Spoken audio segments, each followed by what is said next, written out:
Hello students, today we will discuss database management system unit 3 of class 10th.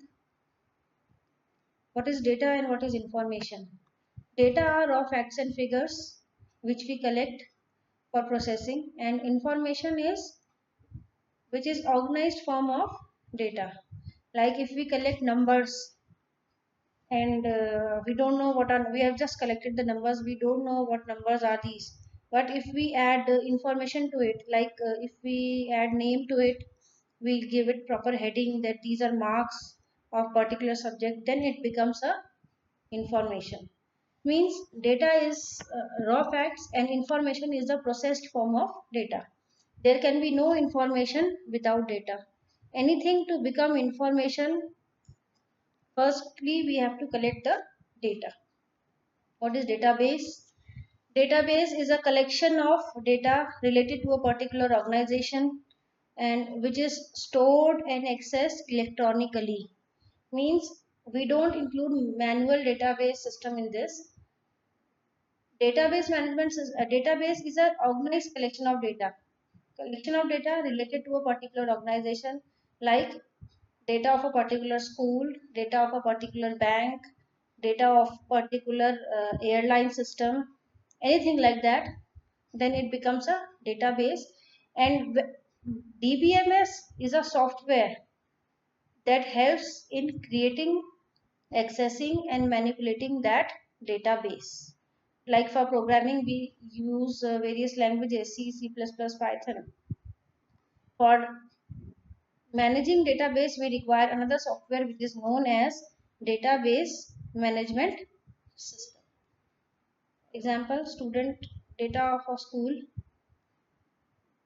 and the softwares which we can use for database management system DBMS softwares are Oracle, SQL Server, MS Access, etc. Advantages of database. These are the following advantages of database. It reduces redundancy. Redundancy means duplicacy of data. It enforces consistency. It makes data consistent. Consistent means all over the data is of one type only. There is no inconsistency in the data. We store data in the single format, in a one format everywhere. Restrict unauthorized access. You cannot access database until and unless you are authorized to. It facilitates backup and recovery. It provides facility of backup. Provides multiple user interface. It can provide various interfaces so that we can interact with the database. Like in a bank based database, there is a different interface for bank manager, different interface for clerk, and different interface for the customers who visit the database. Bank for the database. The database can have multiple interfaces. It provides standardization. Standardization in the sense you have to use standard formats for storing the database so that it can be used in anywhere in the world. It provides a standard format. Able to provide relationship between data. You can link various tables, various data in the database. Persistent storage. It means it is stored forever until and unless you delete it from database. And applies integrity constraint. It applies various constraints, various checks so that only correct data enters the database. Database application examples. These are various ways in which we can use database. It can be used in student record keeping system, banking system, airline reservation, hospital management, hotel management, railway reservation. So there are various places where we can use database. What is RDBMS?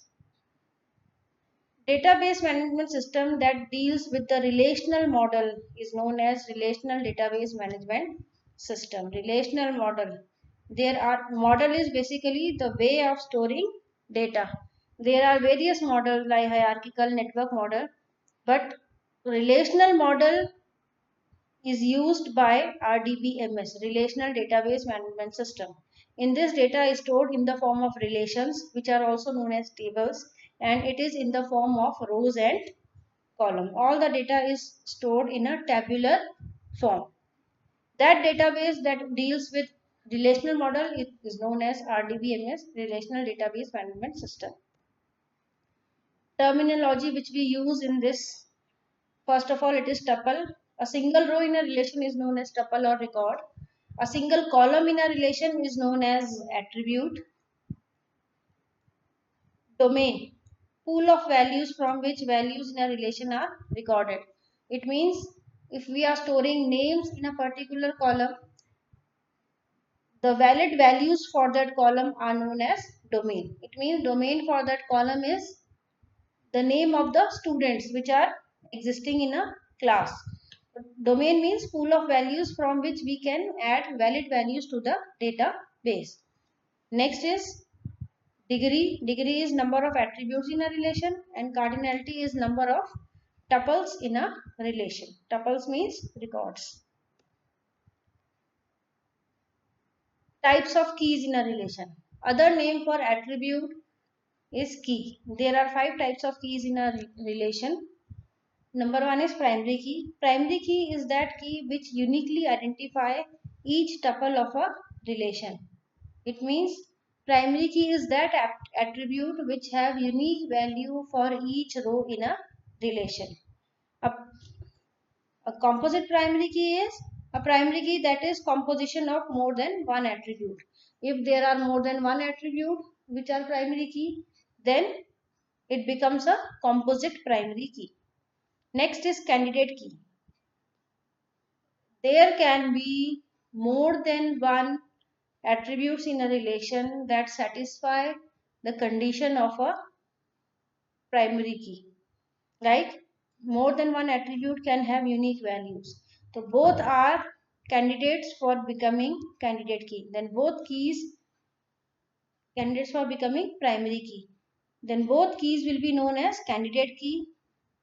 Out of them, one will be promoted as primary key, and the key which is left, which is candidate but not promoted as primary key, is called alternate key.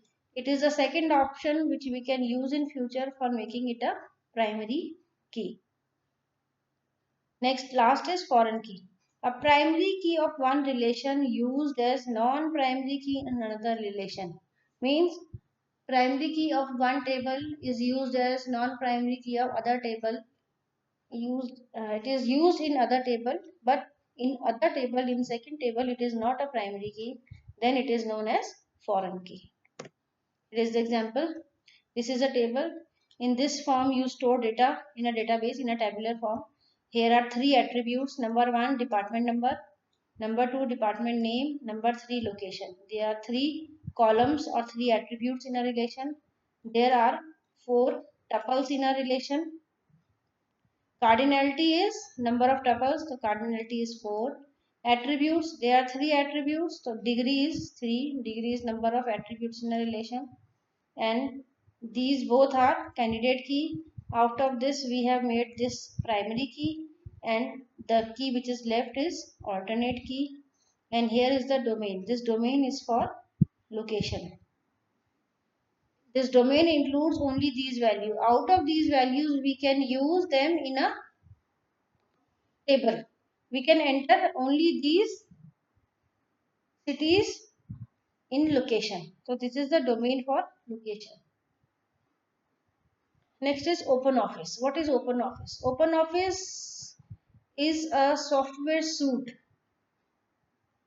Suite means it is a combination of softwares which was released in October 2001.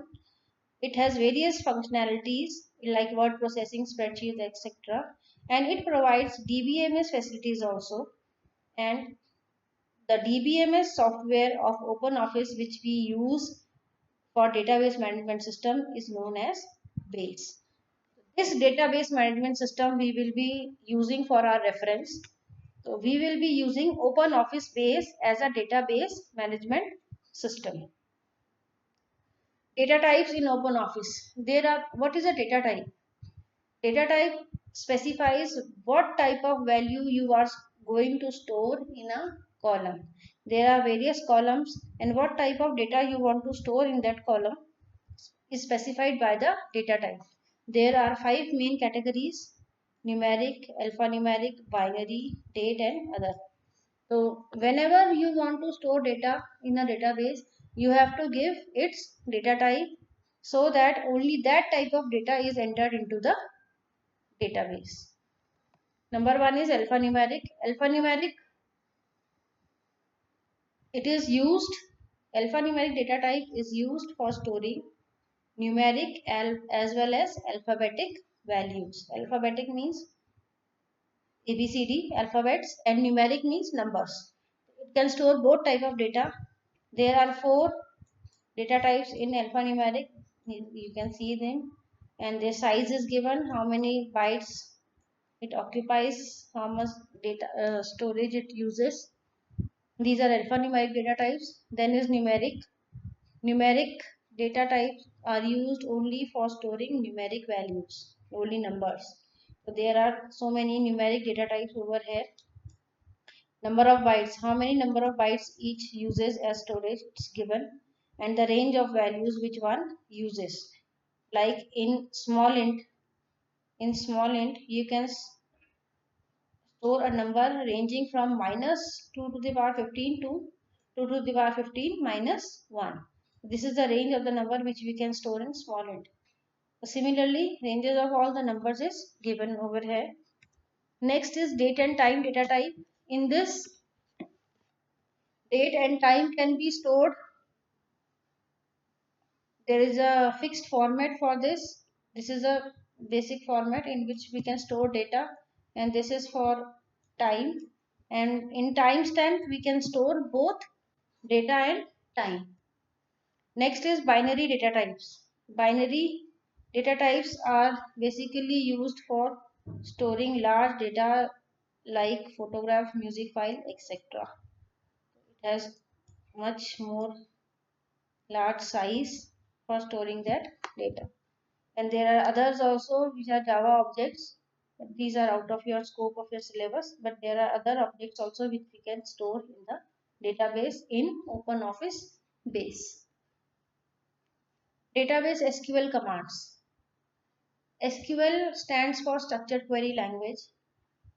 This language is used to process database. There are so many languages, there are so many commands in SQL which we can use to process database. The commands are divided into two parts, DDL and DML. Data definition language command deals with the structure of the database. Structure means table structure, and DML commands deal with the data in the database. It means it is used to input, delete and modify data which is stored in the table. DDL deals with the structure of the database and DML deals with the data which is stored in the tables. In DDL we have three commands: create, alter and drop. Create is used to create a new table, alter is used to change the structure of the table, and drop is used to delete table from the database. Here select is used to retrieve information, to view information from the database. Insert is used to insert new data in the database. Delete is used to delete data from the database, and update is used to change or modify existing data in the database.